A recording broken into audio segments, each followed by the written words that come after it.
இந்த பிளாக் டீயில் அப்படி என்னதான் இருக்குது? ஏகப்பட்ட பெனிஃபிட் இருக்குது. சும்மா சொல்லலைங்க. உண்மையாலுமே இதில் வந்து பார்த்திங்கன்னா ஏகப்பட்ட பெனிஃபிட் இருக்குது.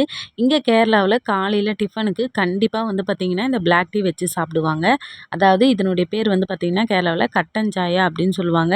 அதே மாதிரி கரெக்டாக வந்து பார்த்திங்கன்னா ஒரு 11:00 காலையிலேயே வந்து பார்த்திங்கன்னா அப்போவும் வந்து பார்த்திங்கன்னா டீ அந்த மாதிரி ஸ்நாக்ஸ் எடுத்துப்பாங்க. அதே மாதிரி ஈவினிங் 4 மணி ஆனாலே கரெக்டாக இந்த கட்டன் சாயா வந்து கண்டிப்பாக குடிப்பாங்க. இது கூட ஸ்நாக்ஸ் வந்து வீட்டில் ஏதாவது இருந்ததுன்னா அதை சாப்பிடுவாங்க. அப்படி இல்லைன்னா நம்மளே ரெடி பண்ணி சாப்பிட்ற மாதிரி இருக்கும்.